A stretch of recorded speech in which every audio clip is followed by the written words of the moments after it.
Good morning, students. Today we are going to discuss the exercises of working with language. Read the following sentences. If she knows we have a cat, Pati will leave the house. These sentences are from the chapter itself, and we know the conditions that why and when these sentences were said.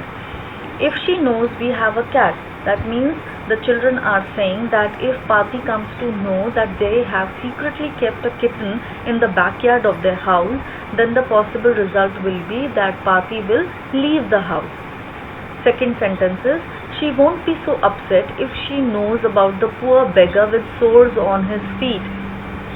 In this one, Mridu is thinking these children have given the chappals of music master to the beggar. Now Rukumani is getting angry on these children.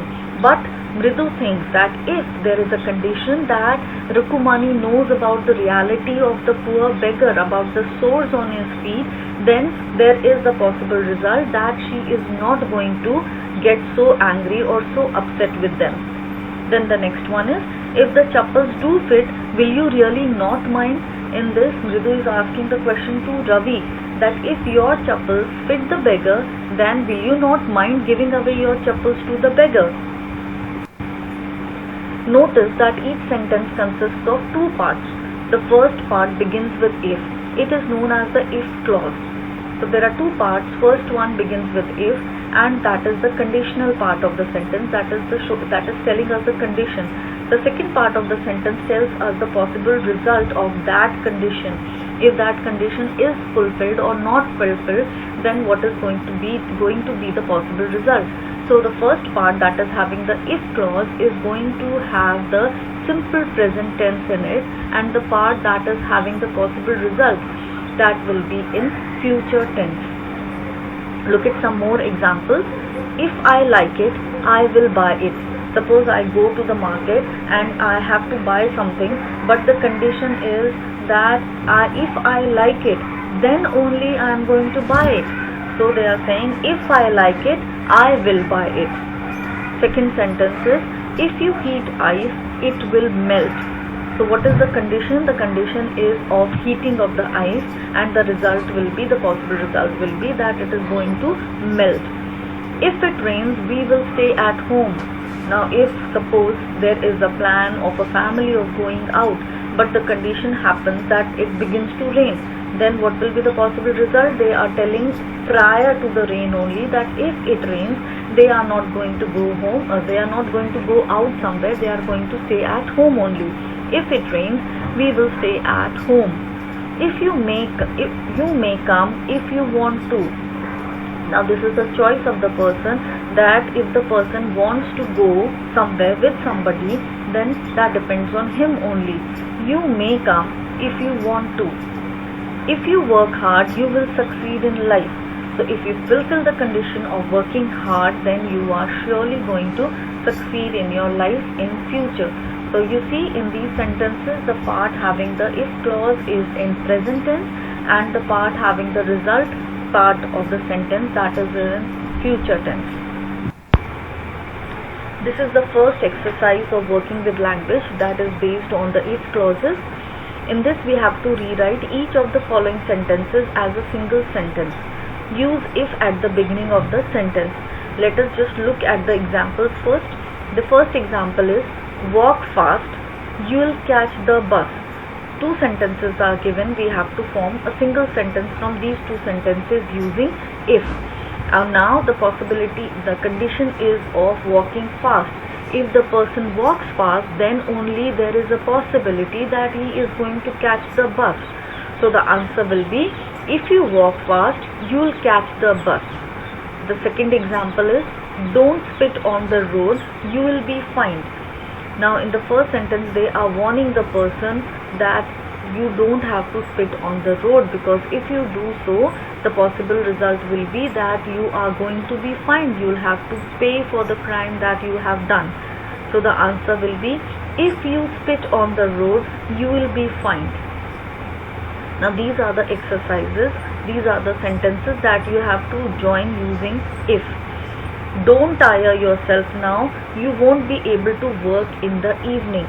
whenever there is a warning given. Now in the first sentence they are giving the person a warning that don't tire yourself now.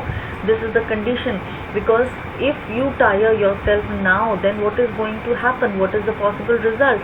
That you will not be able to do the work that you have to do in the evening. So the answer will be, if you tire yourself now, you won't be able to work in the evening.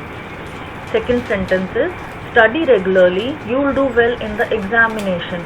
Now the condition is of studying regularly.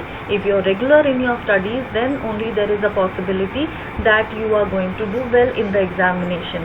So the sentence will be, if you study regularly, you will do well in the examination. Third sentence is similar to this one only. Work hard, you will pass the examination in the first division.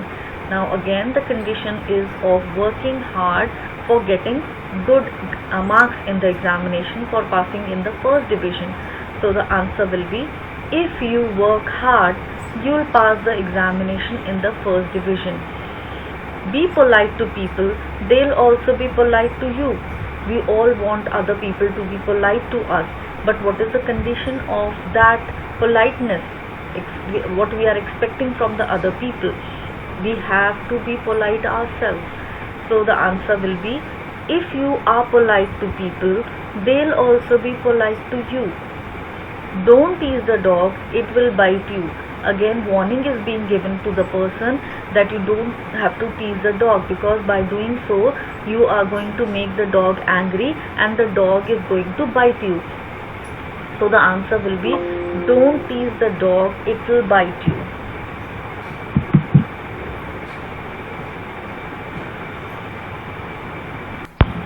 This is the next exercise.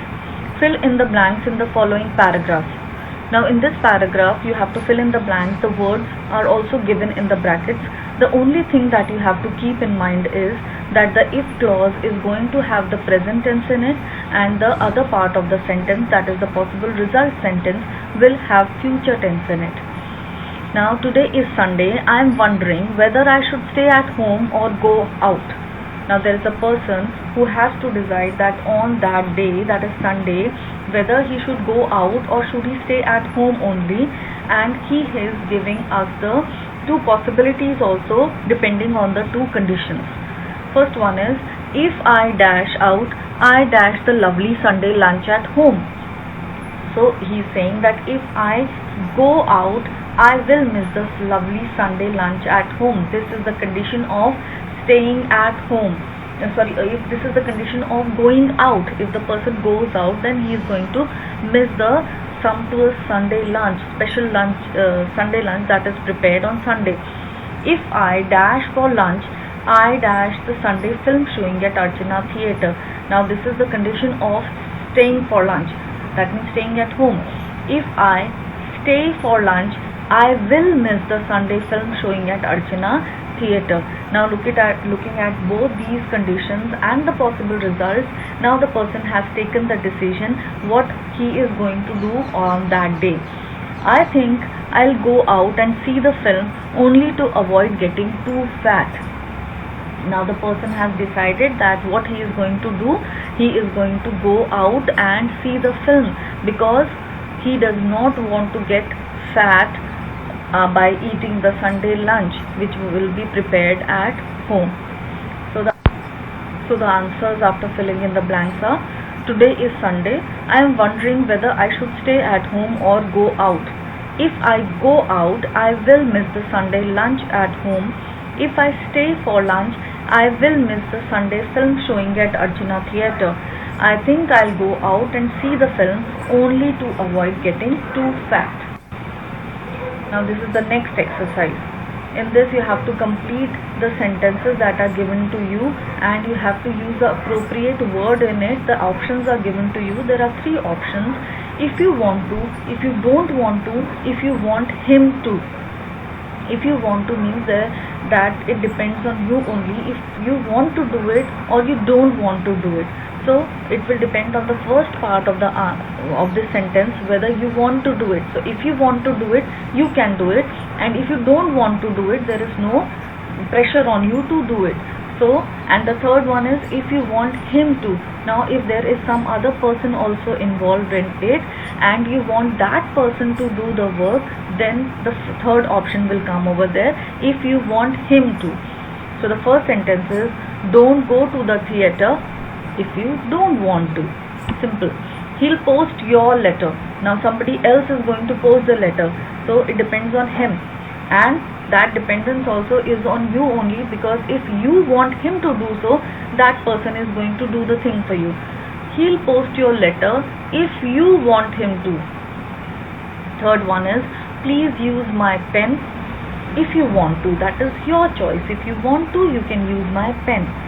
He'll lend you his umbrella. Again, there is involvement of another person who is going to lend you the umbrella, but he'll only do it if you want him to do it. So it will be, he'll lend you his umbrella if you want him to. My neighbor Ramesh will take you to the doctor. Now that person can do this work, but only if you want him to do it. So my neighbor Ramesh will take you to the doctor if you want him to. Next is, don't eat it if you don't want to. So these were simple exercises based on if clauses which you have to do in your notebook. I hope you all have understood it. If you haven't, just look at the video once more so that you are able to understand and do the exercises on your own.